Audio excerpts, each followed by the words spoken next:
right, it says we are live. All right, let's let the masses gather real quick. Let's let the masses gather. How we looking out there? We're looking like Stephen A, huh? I'm like Max right now.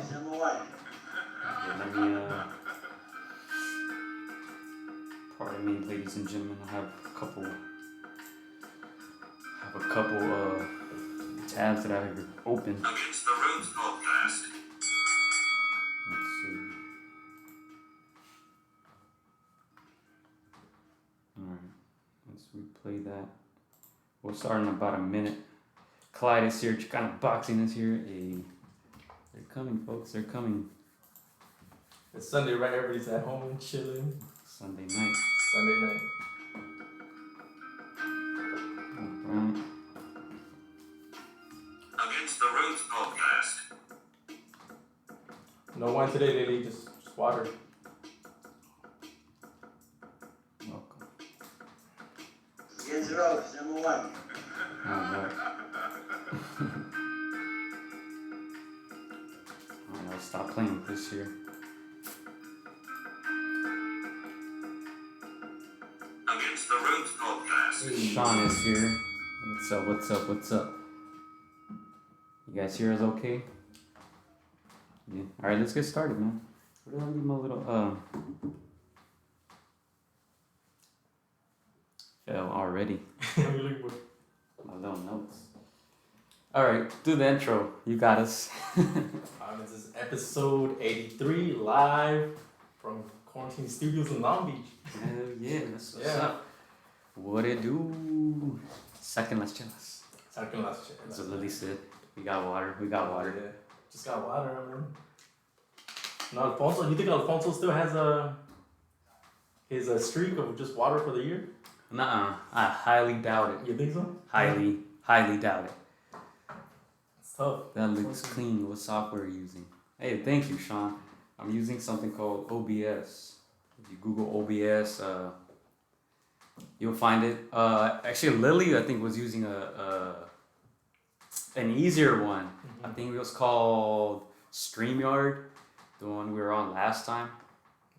Yeah. So yeah, check it out. It's pretty easy to use. It's not that difficult. I spent some time messing with it, and I'll be tweaking stuff here and there. But yeah, man. All right, let's get started. You ready? Ready. Episode 83. Gio Garcia alongside Christian Mosqueda.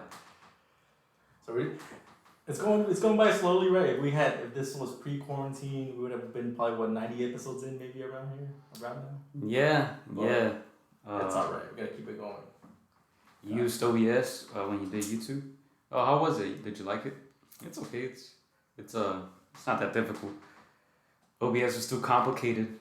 Yeah, I can see that. It's just I like to control what's on the screen and the colors and everything on the screen. So I don't know. I guess I'm picky. So I liked it. But yeah, welcome. Episode number 83. Interesting fact. Our first year we only took like 1 week off, right, Chris? Yeah. 1 week. Only one. 1 week, but now went to Mexico. But we had doubled up some weeks, so yeah. So we had some in the ball that we could have used, right? That we used for that week. yeah, it's free. It's free software. So yeah, when I saw free, I hopped on it. And Yeah. Do you miss the studio, Gio? Do you miss the studio? yeah, but I mean, this way we can record whenever we feel like it, True. which is can have its pros and cons. Mhm. But yeah, I kind of do miss the studio. Yeah. How about you? Yeah, no, I do. I mean, obviously we don't have to worry about the sound in there because all this, the soundboard keeps it there. So that's that's always nice, and just having that, the clean volume there. But yeah, let's jump into But it. we're man. here, man. We're here, and I know last week we talked a little bit about the fights in Nicaragua, right? Mhm. We were tuned in live. We checked that out. Chris, did you see anything else on that? Any clips? Any footage? I mean, just it was still a little bit surreal seeing the audience, how they were all spaced out. I know you posed the question of would you be there, and at first I said yeah, just because I miss boxing so much. But in hindsight, I was like, you know what? No, it's better just stay at home, try to write this down. But now it was the fans that were there. You they're the real fans, or they were close family members, close friends. So I mean, it was interesting to see. Nicaragua was something else, though. For them to open it up. But I mean, that's a love for boxing. So yeah, interesting. Did you catch most of the fights, you? Yeah, actually, they broadcast a few fights. I just had it on kind of in the background after a while. I know we were recording the podcast live. But yeah, apparently there was about 800 fans in attendance. Damn. About 800 fans. Of course, they were asked to wipe down the bottom of their shoes. They were asked to get their temperatures taken and spray some hand sanitizer on their hands, right? There's clips I saw of Chocolatito actually going through that process, so that was kind of weird. Yeah. And he was there in attendance too.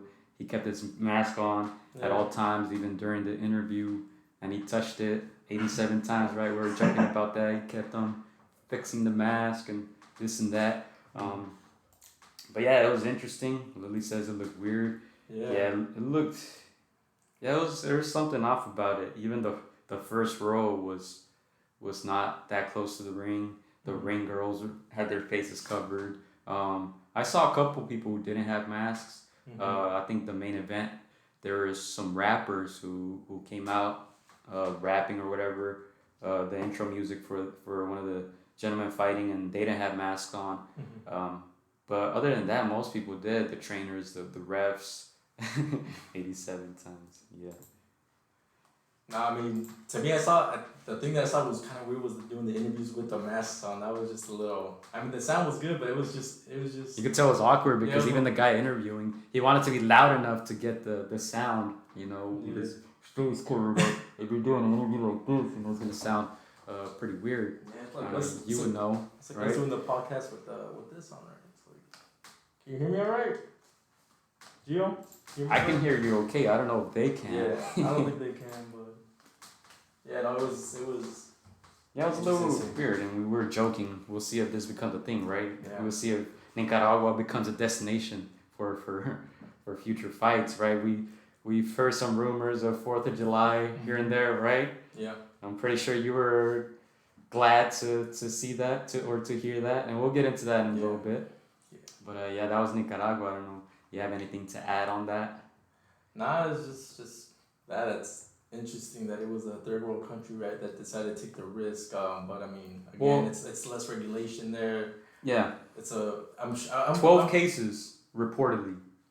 12 cases of COVID-19, and they still have their soccer leagues, their basketball leagues, and their baseball leagues going on. So that sounds like a little low. Maybe not enough testing going on over there, but yeah, we'll see what happens.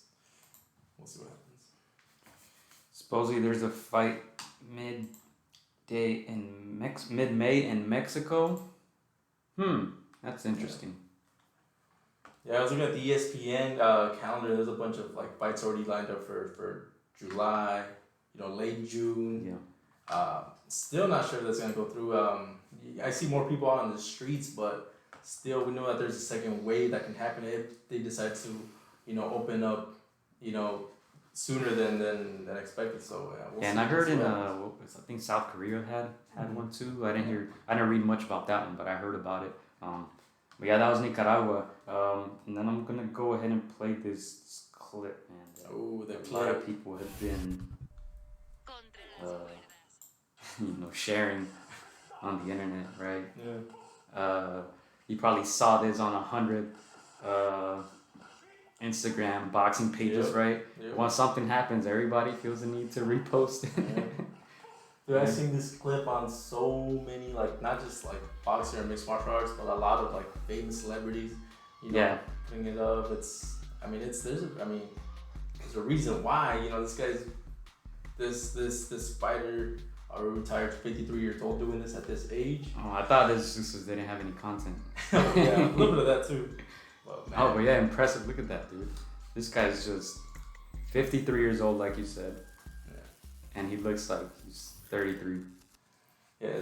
Did you read some of the comments on some of these pages? By chance that? No, not really. What are they saying? I saw one that said like, this Tyson will give Wilder some problems, even if it's just 4 rounds. And so when I saw this clip, I was like, okay, Mike is, of course, like, as many people in quarantine, he has to stay busy getting shape, and so I know he was doing he was talking about doing charity work.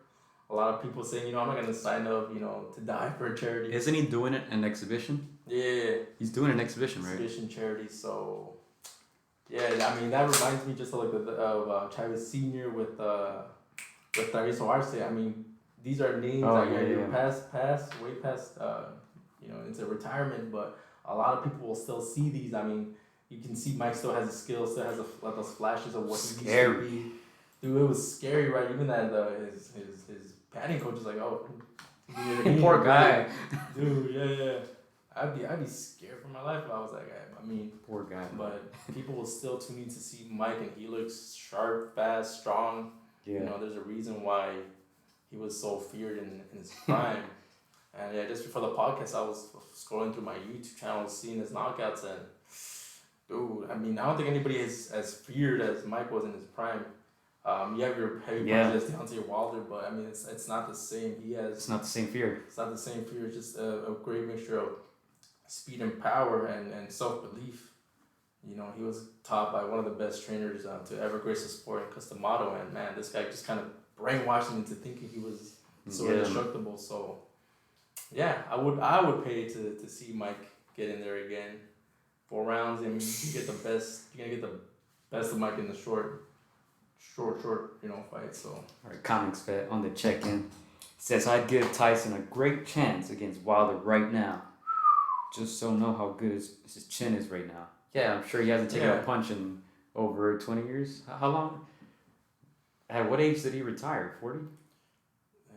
Did he hit his 40s or no? I don't think so. No, I think he retired in 2005, correct? He sounds like Roy Jones, who's...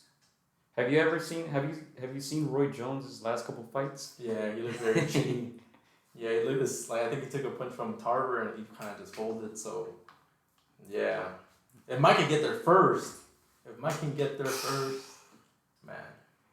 You're kind of random here, but you guys follow Mike Tyson's dog on Instagram? As an Instagram? Mike Tyson's dog, his Instagram is hilarious. If you guys want to follow him and laugh. He went from tigers to a dog? It's a big dog. Okay. But it's like a little cute dog. It's like a huge poodle looking dog. Yeah. I know, but kind of random, but yeah. You mentioned something about Jordan and Tiger King. I guess you can tell me about that later when we talk about I don't know what that was about. I didn't get that comment, actually. Oh, okay. But yeah, did you guys check into The Last Dance? Michael Jordan had just finished. Talking about... We'll talk about it later on. His dog. Yeah, his dog is pretty funny. The captions are hilarious on that thing. But talking about not having fans in the stands. Yeah, you should check it out, definitely. I think Mike Tyson posted his dog one time and tagged him. And then I started following the dog on our Against the Ropes account. It's hilarious. But talk about no fans in the stands. I saw this tweet by Leonard Ellerby here on you guys' screen. I'm going to read it. It says, with boxing having no fans, do you think there will be better judging overall in the sport? Interesting. So no fans in the stands. I was not aware of his dog's Instagram. Yeah, just to point out so, this is the question right now. Go ahead. I don't know. Whatever you're going to say. Would there be better judging? I think so. It'll be less influence from, the chants, the crowds, the boos, the ahs. I think it will be a little bit more just focused on the two fighters not being influenced from the crowd. I think. Do you think they get influenced by the? Do you think they get influenced by the crowd? That's the number one question. I think so. If you have a judge that favors an aggressive come forward fighter, and you just hear the crowd roaring for him, and even if he's not landing the clean punch, they're still gonna roar for that guy. I think that influences a little bit, especially, and I know Sean will attest to this, if the rounds are close. And we talked about how a bunch of judges don't do 10-10s or whatever. They have to give it to one guy. And so I'm guessing that if they're looking for something, they're going to look for that. And that's going to be non-existent if it's closed door, no fans, just the judges looking at these fighters. So Yeah. Comics Vet says the judges definitely get swayed by the crowd. Yeah. Will it lead to better judging? That's a tough question though. Because a favorite is the favorite no matter what, right? Yeah. Regardless of the crowd. Yeah. I don't know, man. I have to think about it a little more. Initially, I want to say no. But I don't know. It's interesting. I don't know. I thought you were going to say better judges lead to better judging. Put that on a t-shirt. Man, I mean, we'll see what happens. I mean, I know they're talking about Bob Arrow, Top Rank. They're talking about, bringing back boxing a little bit sooner than expected. Closed door, no fans. Yeah, of course, they're going to take the Nicaragua and, take it a step further and to bring boxing back. But yeah, we'll see. We'll see. We'll talk about it after that first fight. But there's no influence. That will be an interesting. That was interesting. Interesting take there. I'm gonna go ahead and put, if you guys want to call in and chime in at any point, I'll put my phone number there on the screen so you guys can have it, right? And then another interesting tweet that I saw here on your screen. Let me read it for you. Ryan Garcia, he tweeted, "I have a fight! Exclamation point. Should have all the details real soon." Okay. Obviously, we probably heard the rumors. 4th of July, right? Yeah, 4th of July. 4th of July, Golden Boy. Where did Oscar get that idea from? So yeah, no, it's interesting that they picked that day. It seems it's enough time for them to put a card together. Hopefully this COVID-19 blows over by then. But we were at the Ryan Garcia presser, and that's one of the questions I posed to Oscar. I'll pull it up and we asked him why not market a fighter or one of his American fighters on 4th of July. 4th of July has always been one of those fight schedules that usually boxing promoters, they don't do boxing events that weekend because of other sports or whatever reason. But I've always talked about how we're always with family, we're always barbecuing. Why not have an event? We're scrolling through TV trying to find something. Why not mark an American fighter on 4th of July weekend? And so I posed that question to Oscar, and he was very excited about that. He's like, yeah, that would be great. We want to do that with the zone since we have the full the full year schedule. Why not target specific holidays? And so put that up. Have you thought about hosting a 4th of July based American fighters? Because we get asked that question a lot. We have a few things brewing, like St. Patty's Day as well. Like I think every holiday or festivity, whatever, we wanna host a big event, and I think we're onto something. It's just like Cinco de Mayo and September. Yeah, why not 4th of July? Why not St. Patty's Day, Valentine's Day now? So we want to attach an event to a fight, and I think it can work. I think we're onto something. So we'll see. Yes, that's the clip, and it's very smart. Yeah, that whole American audience. You have Ryan Garcia, 21-year-old, who's the doors are opening for him, and he will attract a new audience, a younger audience, and so why not stream him to the masses? So, yeah. And what are people going to be doing on the 4th of July this year? Right? Yeah. Most people can't go outside as of now, so. Yeah, right? The zone, it's not necessarily pay-per-view, right? You do need the subscription, but you can just get the homies account, the zone. I'm pretty sure a lot of people would tune into that. Yeah. And it's not just it's not like Ryan brings in the biggest crowds as well. He is a rising star, I would say. He's a star in boxing, but he's not going to bring in a Canelo crowd per se, right? So I think Ryan is a perfect guy to make a fight like this happen with no fans, perhaps, because people will tune in, right? That's what the advertisers want, I'm sure. And the crowd, you don't have to worry about it much because Ryan Garcia can put 10,000 people in a crowd, but I think it would be a good experiment, in my opinion. Putting Ryan 4th of July, holiday like you suggested, Chris. Yeah. And then one last thing, Comics Vet says, watch a fight on mute and you'll see it matters. Yeah. That might work for most people. I don't know. For me, it doesn't because I don't like to listen to what they're saying anyway. The commentators, perfect example. I watched the Canelo Triple G #1. I probably watched it about 4 or 5 times, and I watched it on different outlets. I watched it in Spanish, with like Eric Morales in them, and they had crazy scores. I watched it on the Sky British, and they had crazy scores. HBO, they have crazy scores. So I don't know. I don't really tend to listen to the commentators' opinions that much, but I can see how people do. Yeah. But going back to Ryan, do you want to add anything on that, Chris? Yeah, I think it's a very smart move to do it that weekend. Again, you're not competing with a lot of sports. I don't think a whole lot of sports will be coming back. We look at documentary with MJ. A lot of people are just tuning into this because there's really nothing else to watch. So not competing with any other, and people are tuning into the next big thing to happen. So yeah, that might be it. So yeah. If you guys want to chime in at any point, the topics are on the bottom of your screen. We'll try to get to all of them. And then Sean was here on the live chat as well. We're gonna get to his Just Boxing, right? JustBoxing.org is up. The website, it's up, and there is some recent news regarding this whole pandemic. So do you want to get into that now or later? Let's see what else we got. You want to get into that? Yeah, no. Big shout out to Sean. I know he started a little relief fund for the boxers that have been affected by COVID-19, that maybe have lost their jobs or maybe their event or fight got canceled. So that's really awesome with Sean. Props to him for doing that. He's been helping many boxers, not just pros, but up and coming women boxers. And so I know there's more news to come. He will share that, and we will promote that when that news comes along. But yeah, when I saw that, I thought that was awesome that he's doing that, this relief fund for boxers. So yeah, more details coming soon. But yeah, shout out to Sean. Yeah, so I'm gonna try to read it off the screen here.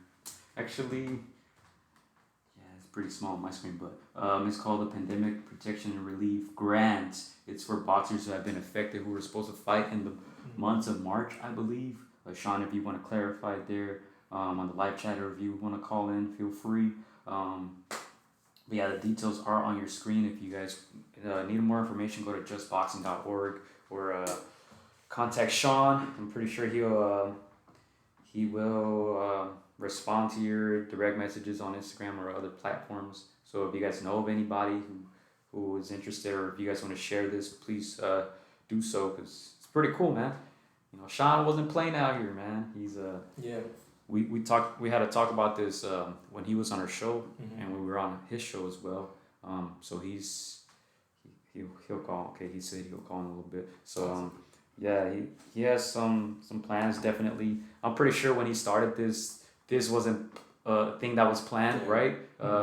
We didn't see this pandemic coming, especially this rapidly. But I mean, he's acted on it, and he's trying to help those who have been affected by this. Yeah, we talked about how there's not a lot of things in place to help boxers. They pretty much make their money from fight to fight. There's no pension plan at the end. Some fighters will go through their entire careers and still end up broke. And so we have here Sean on the line. Sean, can you hear us? Yeah, I can hear you. Can you hear me? Yes, this is Gio and Chris from the Against the Ropes podcast. How are you doing, Sean? I'm doing very well. How you guys doing? Doing awesome, man. Excellent. Yeah, so you want to chime in a little bit, give more details on this grant that you're offering? Absolutely. So firstly, I want to thank both of you for giving it some screen time and for sharing it out to the general public. I appreciate it. I think it's important. There's also a tight timeline on the application process. The applications, the due date for the applications is May the 15th. So by end of day, Friday, May 15th, we're accepting applications for the grant. So the grant is called the Pandemic Protection and Relief Grant, and it is intended to aid boxers who have suffered a loss of income as a result of event cancellations in Los Angeles County. So I'm sure you guys are aware, back, I think it was March 12th, when the California State Athletic Commission originally started suspending activity, and then towards the end of the month, I think around the 2nd of April, they announced that they were suspending all combat sports through the end of May. So what we've done is we have a grant.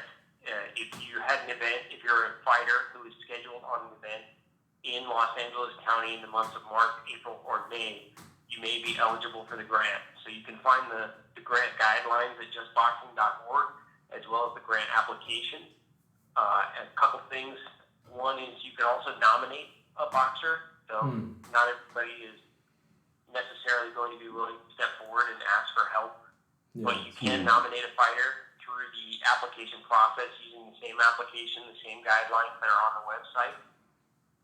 And I've also received questions about donations. I know I saw Lily was on the chat. I appreciate the donation, Lily. If anyone's interested in doing, you can also do that through justboxing.org.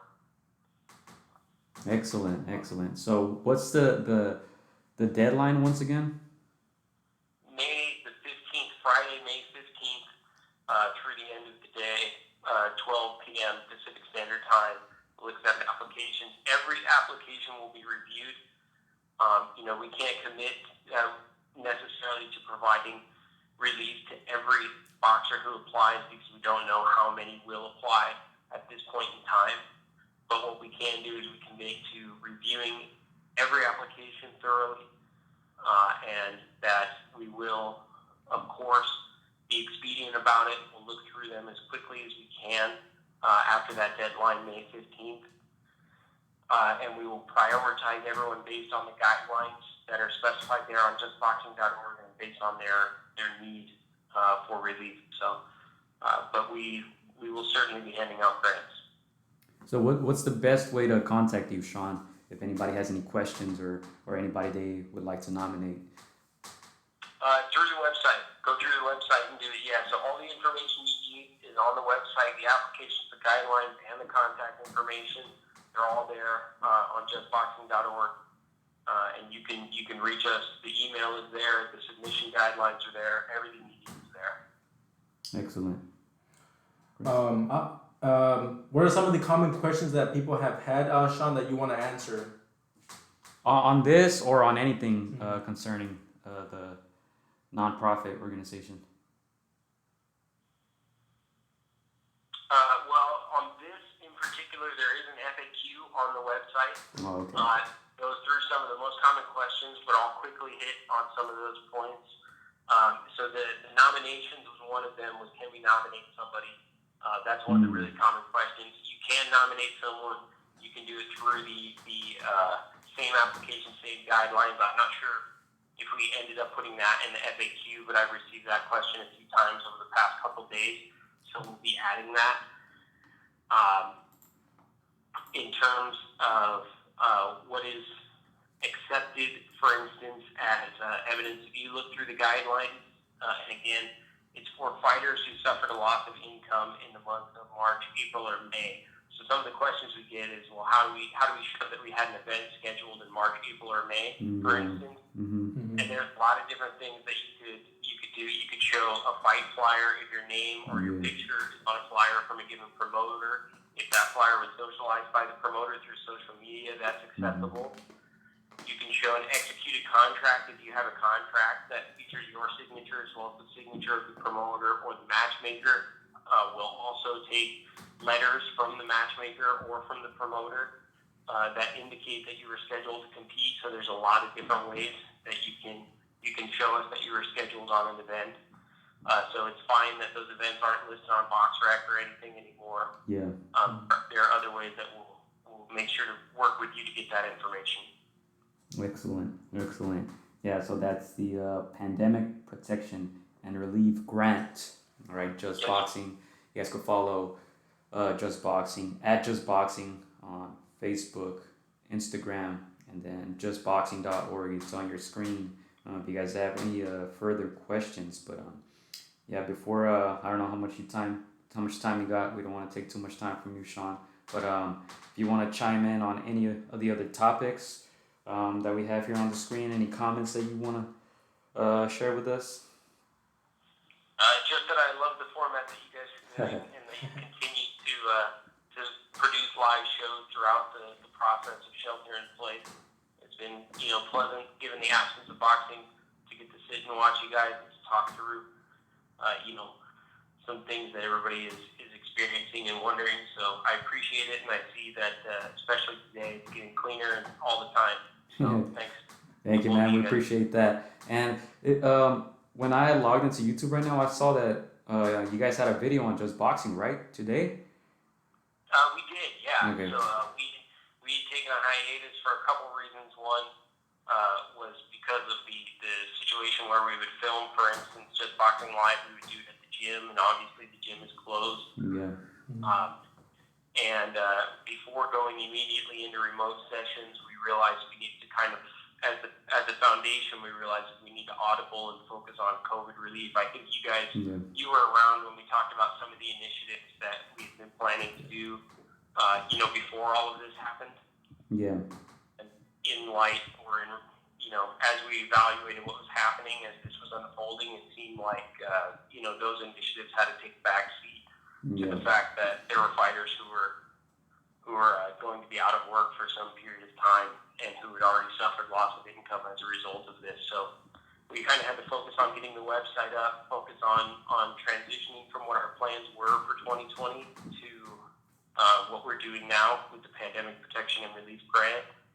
But now that we've got that out there, and I've been experimenting with remote technologies in the same way that you gentlemen are. We did, in fact, do a Just Boxing Live for the first time in about 5 or 6 weeks. And we plan to continue doing them. So you can find that on the YouTube channel or on Facebook at Just Boxing Live. Excellent. Personally, I love it. I love the website. I love what you're doing here with the help regarding COVID-19. Let me ask you this, though. Did you ever imagine that something like this would happen when you were planning? Obviously, you said the purpose of the Just Boxing Foundation was to help, right? Did you ever imagine that it would have to go to this extent, like a pandemic? Honestly, no. And I think that would have been difficult for anybody to imagine. In fact, I would just say, generally speaking, outside of the realm of boxing, what we're experiencing right now is unprecedented, and I don't think I've experienced something like it within my lifetime. I don't know how you gentlemen feel about it, but this is definitely kind of uncharted territory for me and for the members of Just Boxing Foundation. Now, with that being said, the mission of Just Boxing Foundation has and continues to be to support past and empower future generations of boxers. And I think that when we started to reevaluate our priorities, it became very clear that if we weren't going to assist with what's going on now, then we kind of have to question who we are as an organization or as an entity in the sport of boxing. And that's why we decided to shelve all of the projects that we had planned and move forward with these, because we did not expect it. But at the same time, I think this is the time where, if you're going to have a foundation that's focused on supporting and empowering boxers, this is the time that you have to kind of step in and do something. Yeah, Sean, props to you for spearheading this and doing this. I know a lot of other entities out there that should be doing this have not done this, and respect to you, man, for doing this and for showing what the good side of boxing should be. And so yeah, man, keep doing good work, man. It's just gonna get better. It's gonna get bigger, and I hope soon you're able to acquire more partners so this can grow even bigger, because it will help a lot of fighters down the road for sure. I hope that's the case, and I hope that this is an example, and that other entities decide to assist in the same way. We're small. We're a small organization, and there's only so much that we can do. But to the extent that we're able to help, we intend to do so as much as we can. So that's kind of the position that we're in now. Excellent. All right, man. Thank you for taking the time to talk to us here, joining us on the live stream, man. We appreciate it. And we appreciate everything that you're doing right now, this whole situation. Yeah, thanks for giving me the time, guys. I appreciate it. Well done. Thank you. Any last comments, Chris? I can't wait to get on your show when this all blows over, and we can't wait to have you back on ours. So, yeah. All right. Absolutely, and now I can have you guys remote into Just Boxing Live now as well. Hey. There you go. All right, Sean, take care. You too. Thanks, guys. All right, man. We'll see you here on the chat. Yes, of course. All right, thank you. Nice. That was Mr. Sean from Just Boxing Live. Yeah, so Comics Vet said he subscribed to Just Boxing. Yeah, make sure to follow him too on more information here that's going to be going on with this COVID-19 protection and relief grants and any other information. I think they're, like you said, probably do start doing more live streams when I logged into YouTube. Like I said, I saw one video there. Probably check it out later. So, yeah, thank you to Sean, man. Thanks for joining us here. All right, we're going to jump into now. All right. No, not that one. We already did that one. All right. So on your screen here, I've been hearing rumors, right? And they're just rumors. Tyson Fury, Anthony Joshua. That's the thing. Everybody's in lockdown quarantine, so they're throwing Everybody's jabs, right? ideas, yeah. Everybody's throwing jabs, talking trash on that Twitter, on their grams, on their social media. So yeah, this is one that they're going back and forth. How probable do you think this happens? Man, I don't even know. Like I said, I didn't expect any big fights this year. But I don't know, dude. I hope it does happen. I think what's giving me hope is the fact that Wilder had surgery, if I'm not mistaken, right? Yeah. That's one thing that a lot of people are forgetting. A lot of people are saying, no way Wilder's going to take that money, right? That step aside money. But he did recently have surgery, so, yeah, I mean, if he doesn't recover well, it may happen. Will it happen this year? I don't know. Yeah. But those are the rumors going on around in the web, and obviously there's going to be a lot of obstacles, right? Because Pulev is still had a contract to fight Joshua. Yeah. So, I mean, if it happens, hopefully it happens, either at the end of the year or early next year. But yeah, you're right. Back to the stone in that shoe. It was Wilder. Wilder was just very adamant about not taking the money and going straight back into it. When we talked about how it was maybe to his best for him to take some time off and regroup, and so it seems like the boxing gods have kind of taken care of that. So yeah, well, Fury Joshua happened, maybe not so right away. Who do you favor in that fight? I think I know who you favor in that fight. Joshua against Fury? Yeah. It's your guess, Tyson Fury? Yeah. Honestly, I think it's a 50-50 fight. Yeah, okay. I think it's a better matchup for Joshua than for Deontay Wilder against Fury. I think it's a better matchup for Joshua because he can box better. Yeah. That's not a secret. Yeah. He can box better. I think he can take a Tyson Fury punch. I think it's as 50-50 as it gets. They both have good size. And Sean says Joshua's contracted with Pulev as well. Yeah. Mm-hmm. So like we said, there's definitely obstacles, but I'm pretty sure there's a fight that the UK wants to see, man. Yeah. But I'm saying 50-50. I'm not picking a winner right now. Styles make fights, so I think Joshua's style is better suited than Wilder's against Fury. Yeah. Yeah, definitely. This is a fight that all of England wants to see. Of course, it's two British fighters, and they're both coming off, big wins, and so why not do it as soon as possible? And yeah, they might have to offer Pulev some step aside money, maybe. Will he take it? Which I think he'll take it. You think he will? I think Pulev will take it. Free money? If it's enough. Yeah, money talks. Money talks. So yeah, I think before, because of this whole, now that this pandemic is going and that fight's not that didn't happen in the time frame that they scheduled it, they might just decide to do it at the end of the year and, All right, Comics Vet. Wilder needs to take some fights to improve on his boxing. He can't go in there and look for a knockout. He got exposed badly by Fury. Yeah. I think he's starting off by a new trainer, right? Is that what he's trying to do nowadays? So, yeah. Getting rid of his team that saved him. Yeah. in that fight. The team that saved him, right? He's getting rid of some of them at least. Yeah. At least one, I know that for sure. I'll be honest, when I saw the all access, the behind the scenes and preparation for the fight, I was always, I didn't have that trust in that corner. I felt like they were a little inexperienced, maybe not as vocal. When you have a character like Wilder, of course you're always gonna be, you know. So you agree with Paulie is what you're saying? Too many yes men. I am. A lot of yes men, a lot of, you know, just people just happy to be there, happy to be in his corner, happy to, you know, hold the water bottle. No, I'm being serious, and so I think, you know, he needs a very strong corner that will tell him what he needs to do to be successful, and so I think those trainers are just happy to be there, and so they don't want to upset their fighter, and so sometimes you gotta do that. Yeah, we'll see. Who knows where we'll end up this year, right? The question on the screen is, will we see a big fight by the end of the year for you guys? Do you think we'll get a big fight by the end of the year?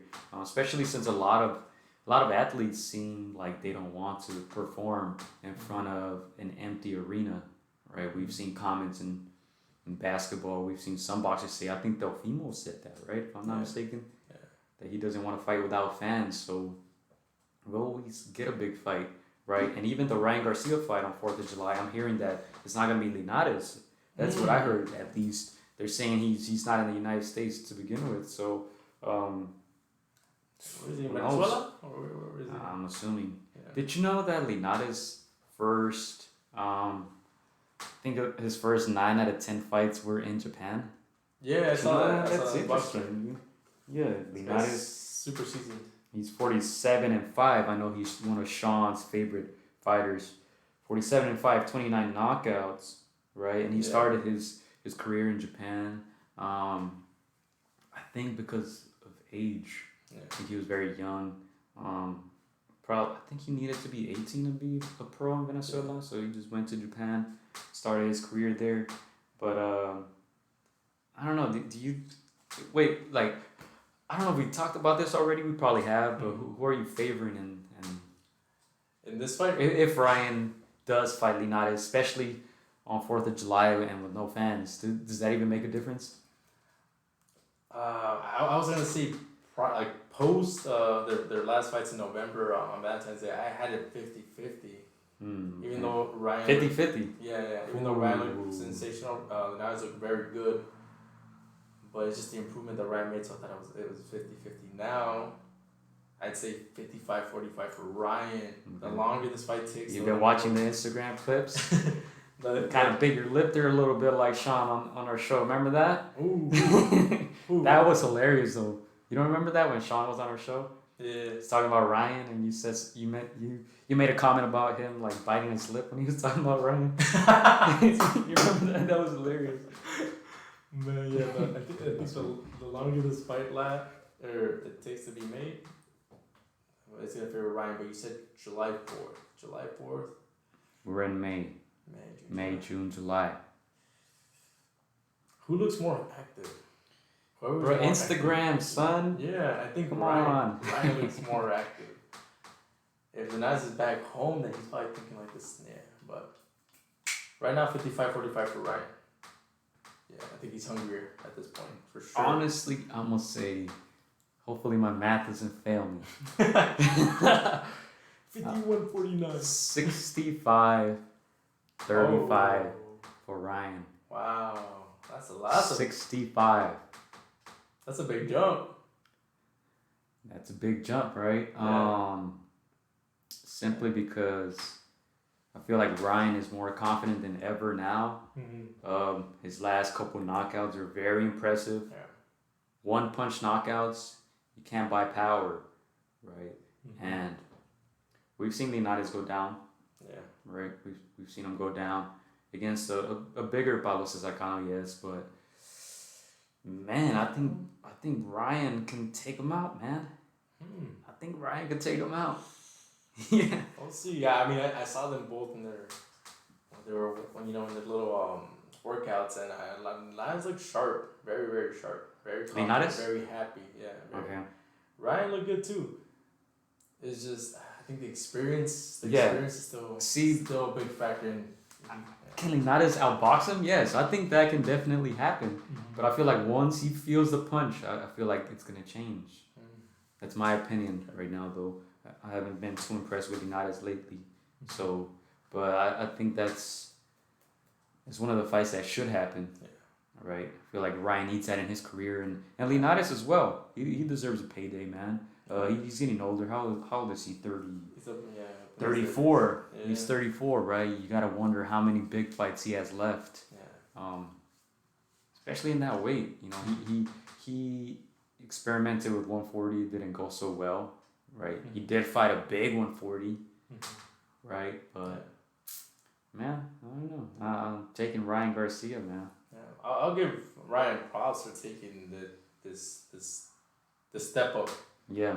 Because Linares is gonna be a future Hall of Famer. He's been there with many talented fighters. He's a multiple division title holder, and so this is a big step up, big step up. And so props to Ryan. I know I read an article where he says he only wants to fight till he's 26.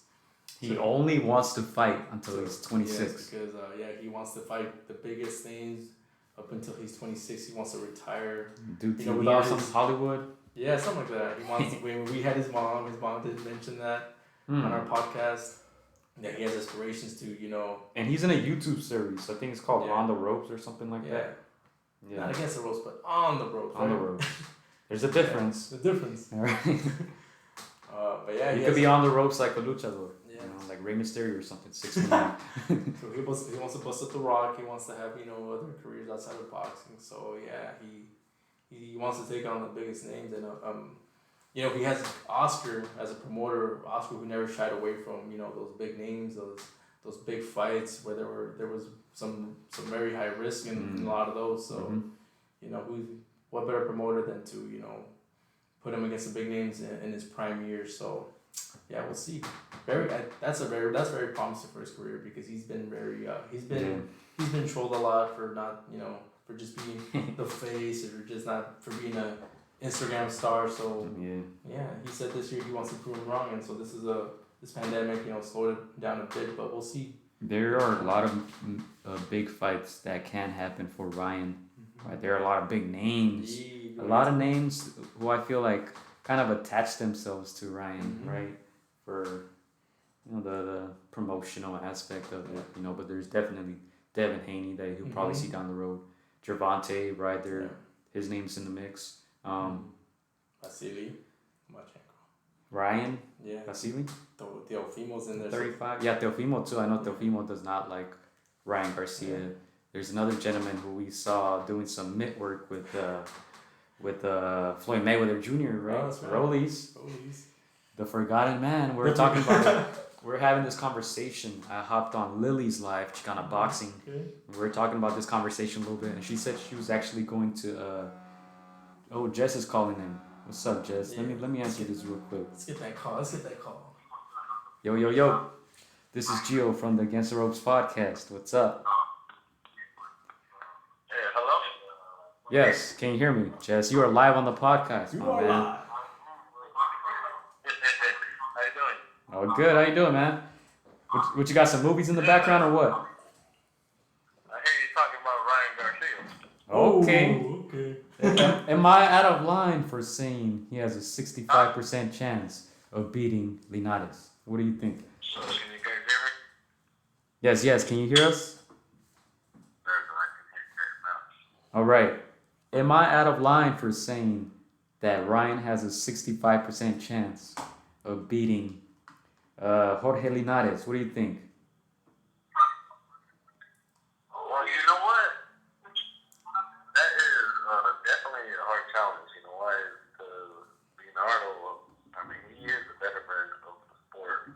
Yes. And he's been through all the countries, whatsoever. So, being a young guy being brought up, and probably brought up more than he has been brought up, is going to charge him, to take this young cat out and say, you know what, I'm here to stay.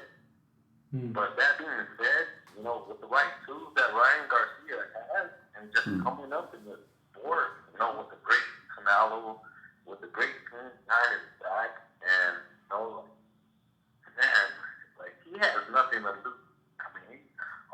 coming up from the bottom, all he can do is rise. So like great left hook and everything. I just think the odds are probably going to favor Ryan, but the veteran moves and the experience can always humble the Garcia. All right. So that's just my opinion. If you had to put money on someone, who would it be on? You got to put your house on it. Who would you put? Yeah. Well, you know what? That's the only way to eliminate all your personal feelings and biases. And then I put my money on the odds. But otherwise, I think they both have a good shot. So can you repeat that, please? You put your money on who? Who has the odds? The greater odds. Oh, okay. So whoever is the favorite coming into the fight. Yes. Who would I like to see win? I would like to see Ryan Garcia because he is the upcoming and rising star. Okay. All right. Yeah, I'm with you, man. Anything else you want to chime in on? Because I agree with you, that one. Who would you rather see? Would you rather see Joshua Fury or Wilder against Fury? Well, you know what? I think Fury already put Wilder down. And that's enough said, you know. He closed that chapter. I don't think mentally Wilder will be able to recover from that. I think it'll just be a third knockdown. I'm Team USA all day. Ooh, but you know what? When a man is down, a man is down. I'd rather see him and Joshua. So you can't teach an old dog new tricks. It's possible, but okay. I mean that's a long shot, you know, from a 1 and a 2. You know, that's all he depended on, and it worked, and it was very successful. But you know what? Tyson got beyond his reach and kept it in Florida. I mean, it was basically a phone booth he was trying to get into, and then he succeeded. You know, he took away that jab, he took away that right, and he got inside. Yeah. No, I agree. I think Wilder needs to move on and, you know, regroup. Yeah, he shouldn't be nowhere near Tyson Fury, at least right now. I think his best chance, and if I'm speaking from a manager, promoter, is let Tyson get in there with Joshua, maybe take some damage, so it could be, you know, some broken goods by the time we face him again. That's just me speaking facts. He should not get in there with a Fury that's like on a high right now. Yeah, I don't think he realized how bad he got beat. I've said this, but the way he's speaking, I don't think he realized that he had no chance in that fight, man. And he's blaming it on some costume and his corner and everything but himself, right? I saw an article that I think he did an interview where he was saying that some stuff happened before the fight, but he didn't want to reveal it yet. You know, kind of like what Anthony Joshua said with Reese. But in the case of Joshua, he just said, hey, I got beat by a better man, right? But Wilder he's still thinking that he has a chance here. And you guys said Tyson, so I put Tyson up on the screen doing the mitt work. But anyway, going back to... Actually, I think, my opinion has changed just from what Tyson has been able to prove these out-of-the-world skills.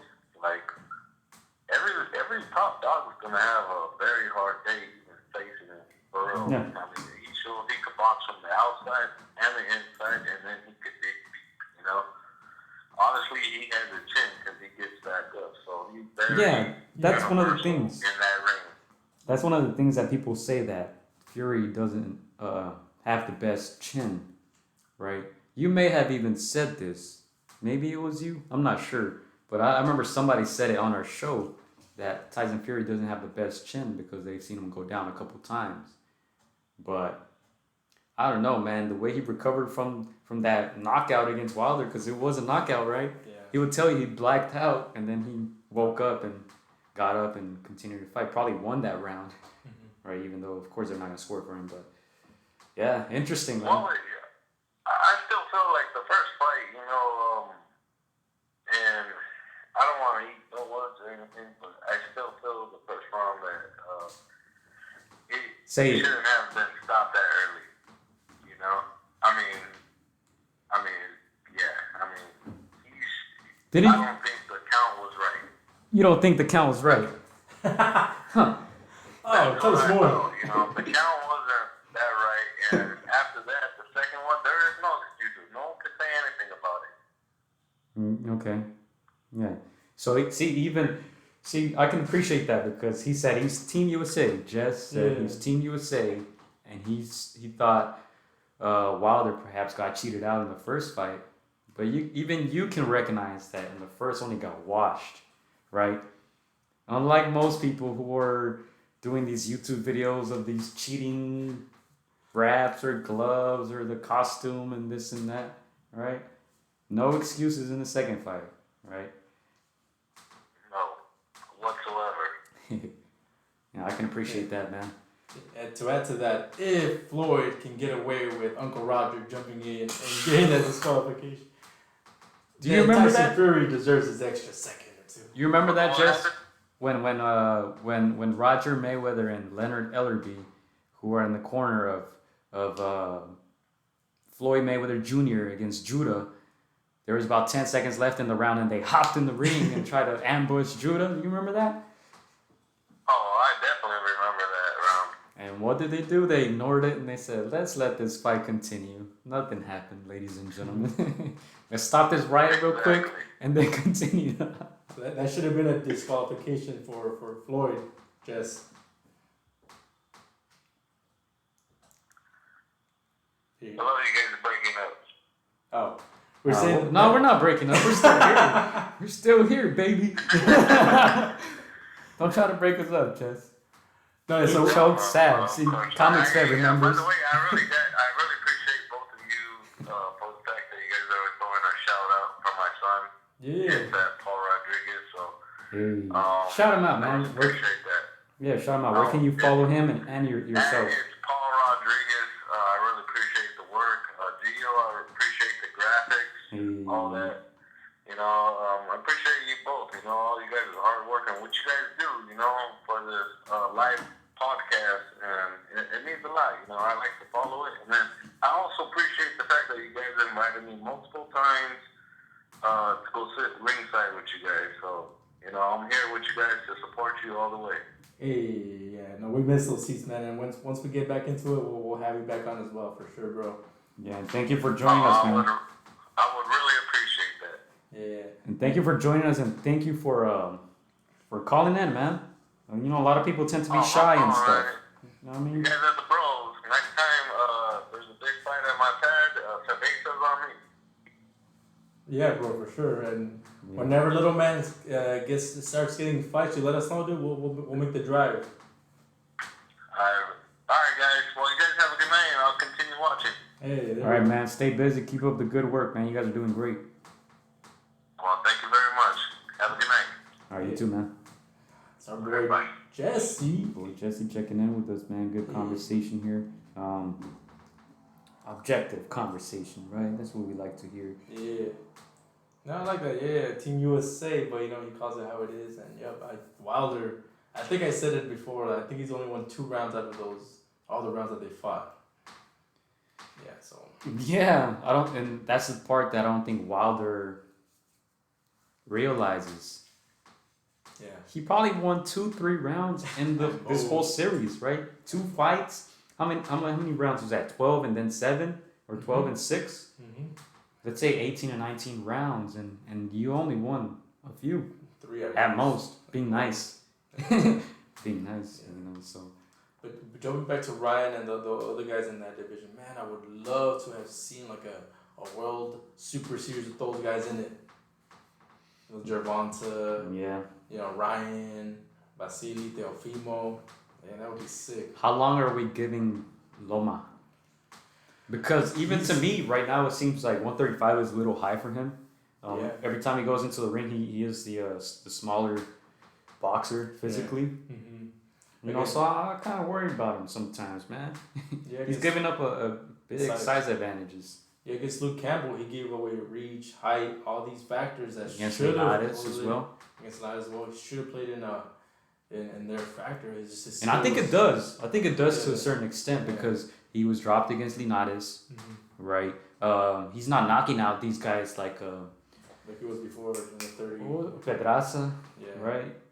He's not making them quit the way he used to. Yeah, we see when he fights a guy his size or smaller, these guys quit, man. Yeah. These guys quit. Dominated overall. Lomachenko. Well, we see another Lomachenko bout where he makes somebody quit. Yeah. I think Lomachenko is no longer there. I mean, Lomachenko is only taking big fights nowadays, right? That's what it seems like. So man, it's tough. I mean, who can he fight? Gervonta Davis? Will Floyd let him do that? Will Flo allow it? Who else is out there for Loma? I mean, Teofimo. That's the fight that was gonna be. Teofimo? Yeah. Who do you favor in that one? That's very interesting to me because a lot of people take into account Teofimo's power, right? Especially what he did to Comey. Yeah. Right? It's kind of like what Ryan Garcia has been doing. Obviously, Comey is a higher caliber of an opponent. Yeah. Right? But if that fight goes into deeper rounds, would Teofimo have that much success? We saw him struggle a little bit in his fight before that against a Japanese gentleman who I don't remember the name. But, I mean, are you sold on Teofimo? Are you sold? He's definitely the future. I don't think he's a present yet, but he's definitely the future of that division and the subsequent divisions. I think Lomachenko is just too ultra talented right now. He's, mid-30s, has a couple of years left. He does take care of his body pretty well. Hasn't been in a lot of wars because he's been so dominant. So I still favor him, but Teofimo's confident. Devin Haney is confident, and they're young, they're hungry. They're very skilled young warriors, and so, I think Teofimo went on record saying he's like, I'm gonna bully him. I'm gonna make him so uncomfortable, and so you have that much belief. You're gonna trouble the aging, although talented fighters. So right now, I still favor Lomachenko, but in year 2, it's gonna be a lot closer. That's the thing too. Like, especially I feel like this situation has affected mostly the younger fighters and the older fighters, right? For a lot of the younger fighters who perhaps were gonna compete in the Olympics or who were looking for a couple more amateur fights under their belt before turning pro or waiting for somebody to extend a contract to them, right? They've been affected by it, definitely. Right now, their young career is on hold, and the older folks too. That sounds a little disrespectful, huh? No, but I know what you mean. Older boxers, the vets, the veterans, the guys who had 1 or 2 more fights in them. Yeah. Now they're literally in quarantine, right? Yeah. Their career is on pause, and that's one of the things that if we can get Sergio Martinez, right? That's one of the questions I would ask him, like, how has this affected your comeback? Yeah. Because he was training hard, and we talked to his trainer Tinin, and he was saying, man, his knee is doing well. He's training every day. Seems like he's ready to go.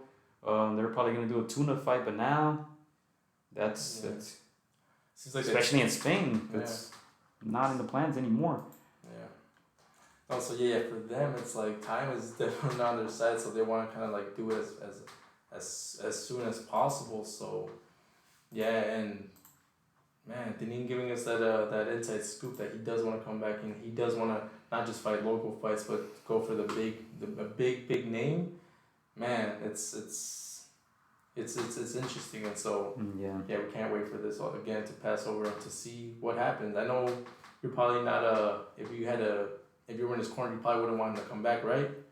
But again, it's the fighter's decision at the end of the day, and so we'll see what happens with Maravilla.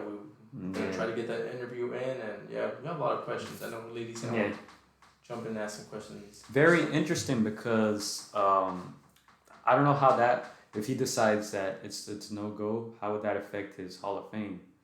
Because class of 2020 technically isn't going to be inducted until next year, summer, because of the pandemic. Yeah. I don't know if that's just pertaining to the ceremony or if that's locked in, meaning that you can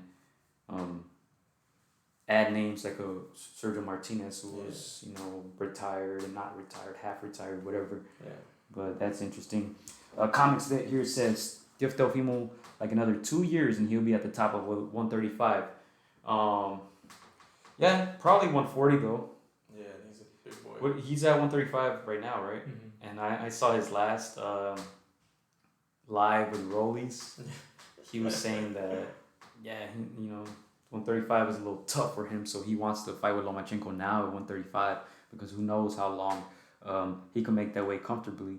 He could probably make it for another couple of years, but probably have to train himself on some Bam Bam Rios type of diet, I'm telling you, if Rollies and Ryan never gets made, oh man, I want to see that all access, that 24/7, that Canelo in Ryan's corner, the Floyd Mayweather in Rollies' corner, man, that would be interesting. That would be good to watch. Yeah, there's some good fights that can be made between Golden Boy and Mayweather Promotions. Yeah, definitely. Any other boxing stuff that we've heard of? Let's see if we have any stuff. Have you heard of anything? Yeah, all right. So let's get into. I know I had the Last Dance here on the screen for you guys. So the Last Dance episode 5 and 6 were today. Episode 5 and 6 were today. Chris hasn't watched it. He'll catch up later. But interesting. I think one of the things that most people are talking about and we're talking about, because I think some of the episodes were leaked already. But some of the stuff that people are talking about is the Kobe appearance. Yeah, I see. Yeah, so I was watching Bleacher Report and I did see little updates here and there was pictures of Kobe, and so yeah, tell me more. So they I believe they were showing the All-Star game. Okay. It might have been MJ's last. Okay. 97. It might have been his last or second. But anyway, so they were following him during the All-Star game, and they kind of Kobe's walking down the tunnel, like this is pregame before the game, and then Kobe's walking down the tunnel, kind of says what's up to Michael, and then the camera's on Michael, and he says, "Whoop." U-turn. Oh, Kobe's there. Oh, shoot. Because even then, he was already highly touted. That's Froby, right? Froby. Yeah, Froby. And then MJ kind of talks about in the All-Star game. They actually show some of the discussions before in the locker room of them saying, hey, Kobe's going to try to go one-on-one with you. And MJ's kind of like, oh, let him bring it, this and that. And then they kind of show when Kobe, that infamous picture when he's standing next to MJ and kind of asking him something, right? And he's asking him about, Michael was like, oh, he was asking about like my fadeaway shot or something like that. And he was going into detail with that. But yeah, that was pretty cool. I just finished episode 2, but I was old enough to remember MJ play. Oh, stop it. You were like 2 years old. Man. Yeah, we probably only saw MJ maybe a year or two? Yeah. I was like 5, 6. You saw I feel like you probably saw like the Wizard MJ. I remember Wizards MJ, and he was still a monster. Yeah, he's still good. Just you didn't see the drives into the paint. I just remember seeing him. Yeah. From the field line. But when I was in college, what I used to do a lot, I would stay up to like 2 a.m. just watching old videos on YouTube. I used to watch like old Muhammad Ali fights, and I used to actually go back and watch the series. I went back and watched the series between the Bulls and Magic's Lakers, the 91, because they put them all up on YouTube. I used to just stay up and watch the games and stuff.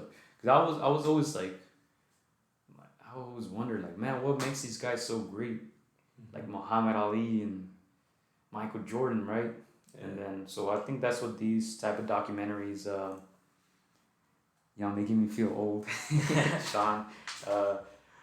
Yeah, but I feel like that's what these documentaries do. Kind of, you get to pick their brain a little bit. Get to see what they're thinking. That was one of the highlights. Kobe. There was another one. Oh, they talk about Jordan signing with Nike. Oh, I've seen that. Okay. He didn't want to sign with Nike because, and see, that's another reason why MJ's the GOAT. He made Nike, man. He made Nike what it is today. He made it popular. Comics that said I've been watching him places in the 90s. That was cool. Nice. Were you a Clippers fan in the 90s? That's my question. Huh. I heard that he was about to sign with Adidas. in Yeah. '84. So Adidas was a cool brand back then, and Nike was kind of they were describing it as they were more into like track and stuff running back then. Mm-hmm. So he said he didn't even want to hear their offer, but his mom actually made him like, you gotta listen to what they're gonna offer, you know, and they made him a big offer. And then his dad at the time, who was still alive, was like, "You'd be a fool if you don't take it." And I mean, Nike wasn't cool, I guess, back then, so he didn't want to, you know, sign with them. But he ended up signing with Nike, and I think they were saying Nike, they wanted to sell $3 million worth of Jordan shoes the first year, Air Jordans, and they were able to sell about 126 million. Dang. So they were obviously happy. Yeah.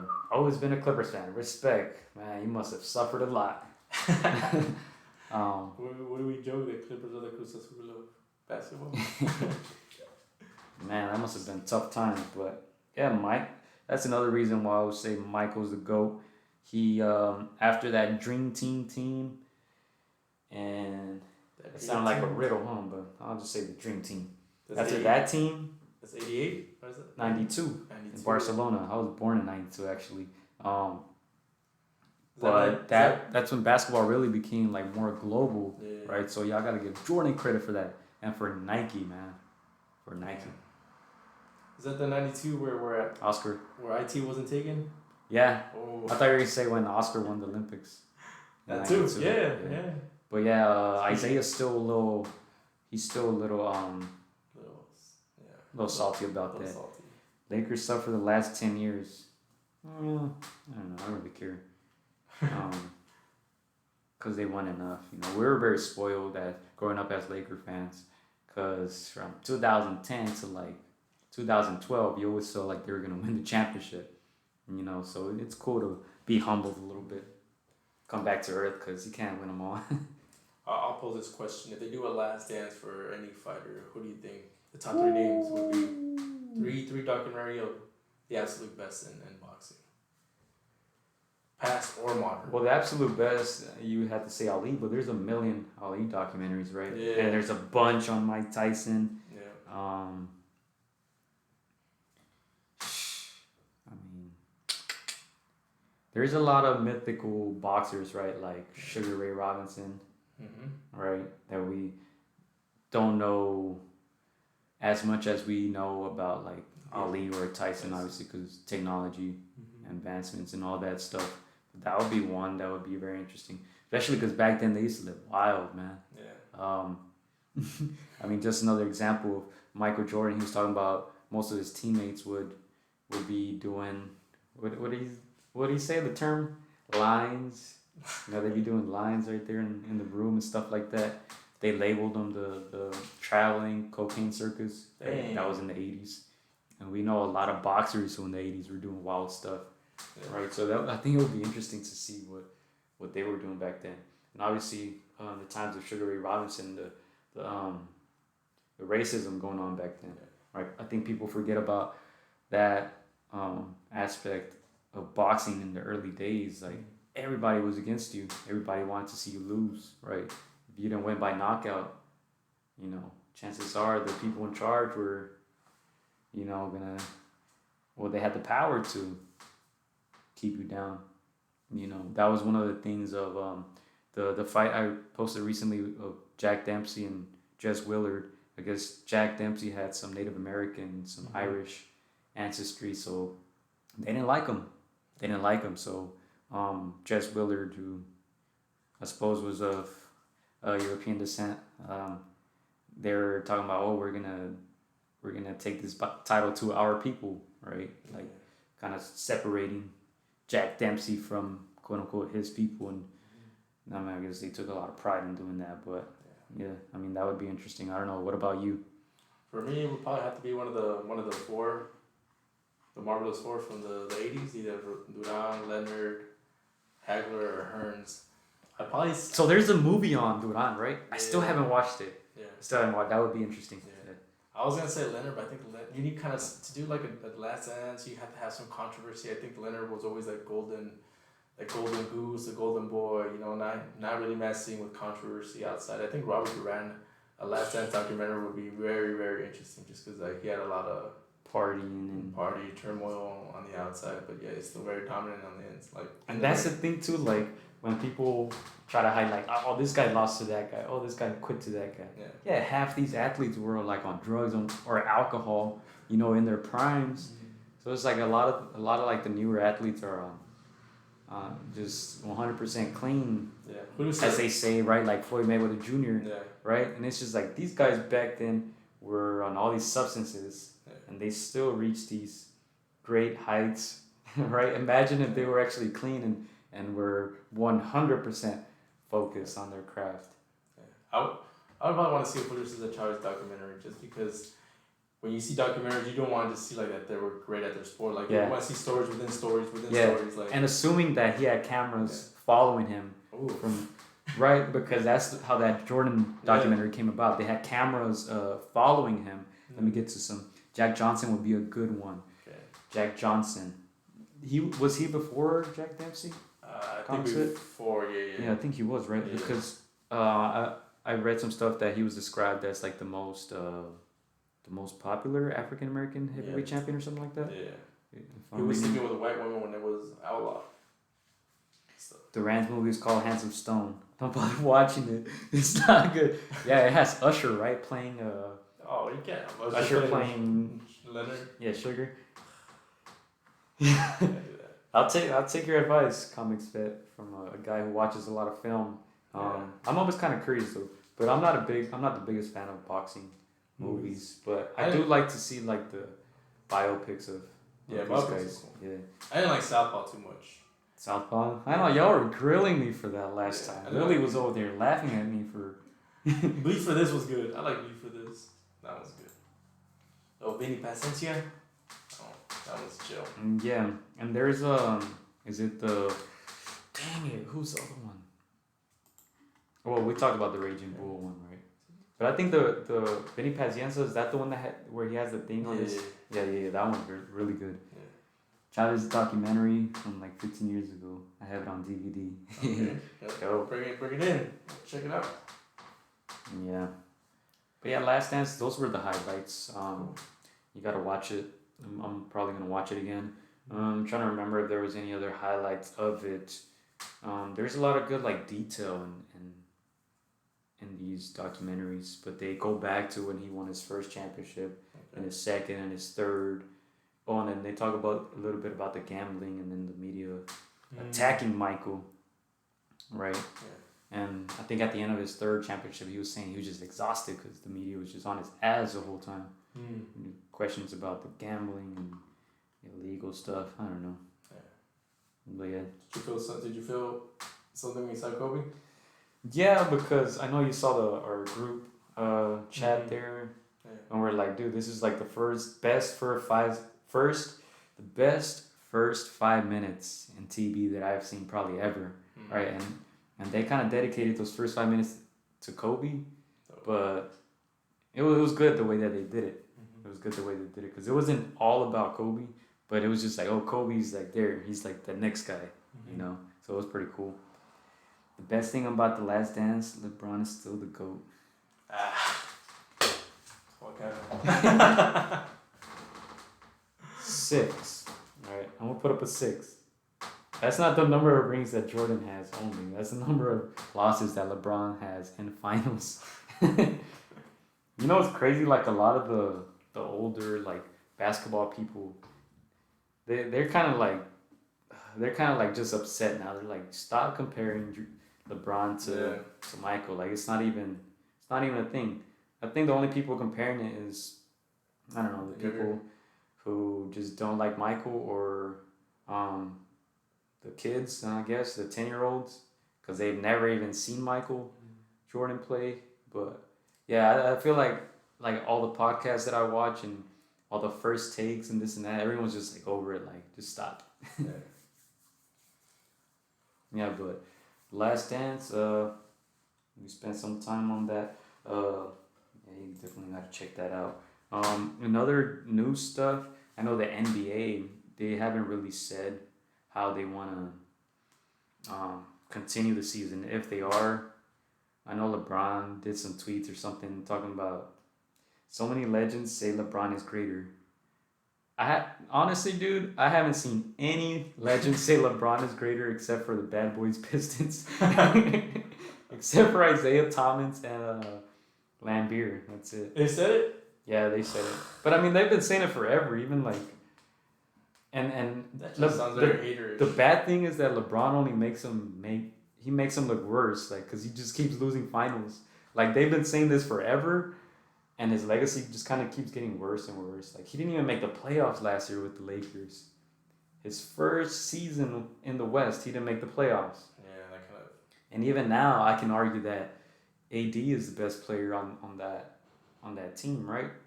Because you don't make the playoffs last season, but this season, all of a sudden, you're in first place. All of a sudden, and AD was putting up monster numbers. But anyway, enough LeBron talk. But, yeah, I don't know, NBA, EPL, I've been hearing, because EPL is getting interesting, dude, the Premier League. So, they're in discussions. I think they're going to come to an agreement, I think they said May 8th. So they want to take the English Premier League to Australia. That's the last article I read. I guess the cases are low in Australia, and they would have the infrastructures. There's a city called Perth in Australia where there's 4 venues where they can finish off the season. And it'll take a little bit, like 6 weeks or something like that. Okay. So there's 92 games to be played. There's 20 teams, right? I know Liverpool has 9 games left. Yeah, they want to take it to Australia. So they're trying to figure out different ways to continue the season. NBA, I don't know what's going to happen. I know NFL had its draft, right? Who cares about NFL? Anyway, Lakers sucked last year. Yeah, LeBron was on that team. LeBron was the best player on the Lakers last year, and you're right, they sucked. Honestly, I don't like I don't really watch Laker games anymore. I kind of stopped when the Buzz' son took over the team because he just made a mess out of that team. And I was just hoping they would lose so Jeannie could be like, dude, get the hell out of here. You had your chance. And that's exactly what she did, right? So now Jeannie's in charge, Jeannie Buss. But, yeah, I love Jordan, but I can admit LeBron is the GOAT. Dude, you have zero evidence to back that up. Just stop. I remember when we're talking about Kobe and Tim Duncan, how it's debatable about who had the better career. Yeah. LeBron hasn't even had a better career than Tim Duncan.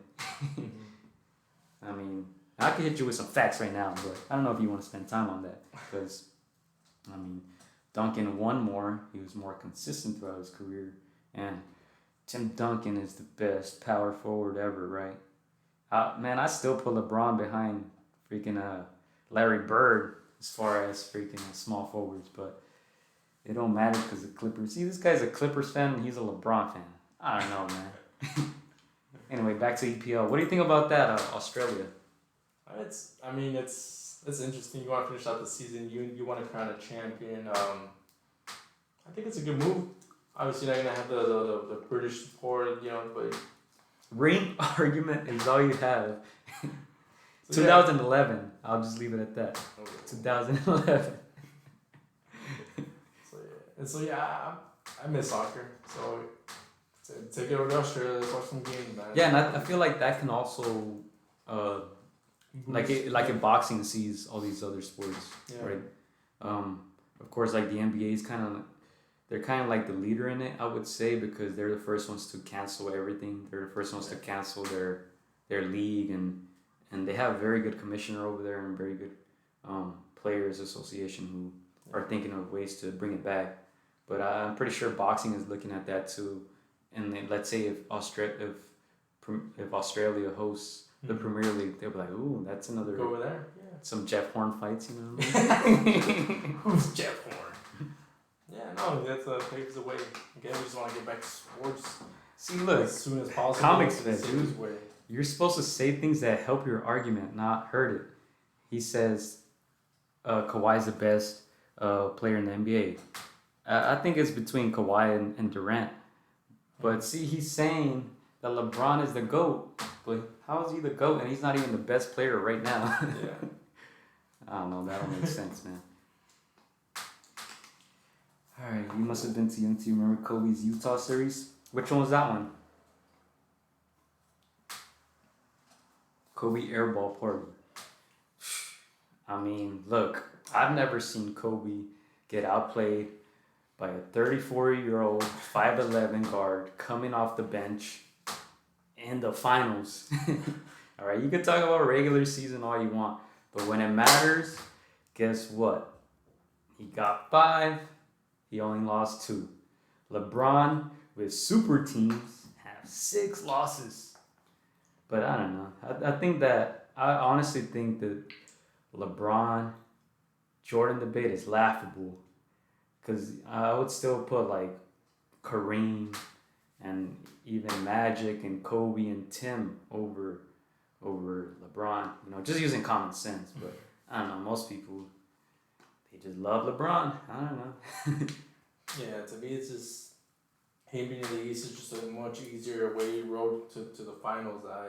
I don't think he even gets half of he's in the West all those years. So He didn't make the playoffs his first year in the West, man. Come on.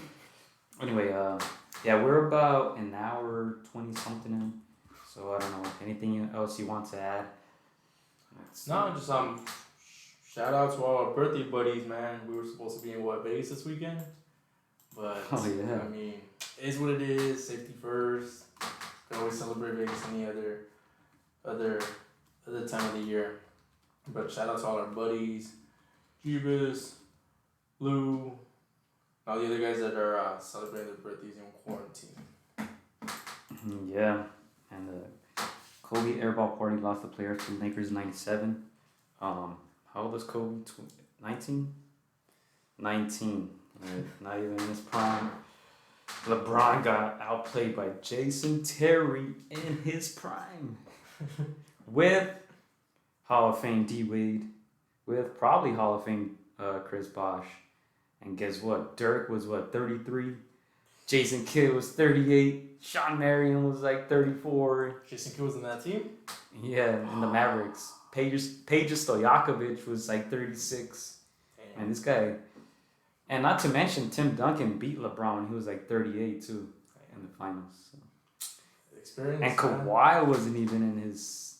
Oh my God! Just stop, comics vet. Stop. But anyway, yeah, boxing. We'll see if the 4th of July comes about. 4th of July. That would be interesting, dude. I'm pretty sure we're all gonna tune in. Yeah. You know, whoever, even if Ryan Garcia fights against anybody right? Yeah, I'm pretty sure we'll all tune in. Yeah. I think it would be, if it's safe, obviously, it would be smart to, you know, like you suggested, right? Holidays. Yeah, I mean that's boxing. We'll stay tuned. Yeah, Oscar, we want our cut. You know, Frankie. Shout out to Frankie. I think he retweeted the rumor thing, like, oh, Ryan might fight 4th of July, and he retweeted it and tagged us on it. Nice. He's like, okay, I see you guys. Yeah. That same Mavs team that set the Lakers. Yeah, dude. Go back and see. That's like you're using the kid arguments, man. You're using the 10-year-olds who don't remember. I think that was Phil's last season. That was Bynum's last season of being relevant. That was Lamar's last season of being relevant. All right, he said he'll call in next week. Yeah, do it. Yeah, don't pick on that team. Or Ron Artest was like 36. Fisher was Fisher still there? I don't know. But anyway, yeah. Call in next week, comics. We'll have a good discussion. But anyway, keep watching the documentary so MJ can remind you. All right. Any last shout outs? Comments? Thank you to everybody that called in today. You know, it was nice talking to Just Boxing Live, to Jesse. You know, we love this platform doing live, you know, answering you guys' phone calls, just chiming in with you, you know, for your guys' brain. You guys take an hour, so yeah. Thank you guys for calling in. Yeah, thank you guys for joining the discussion. We'll be back next week. We might do Sunday, right? You said, Chris, maybe Sunday. Well, yeah, that's that, man. I'm gonna put this other GOAT Mike the video on the screen for you guys, and shoot, messed it up. Hey, we're still experimenting with this, but I think it went well, man. I'm gonna go back and watch this. Bring the stats to you next week. Yeah, bring the stats. Use that Max Kellerman argument.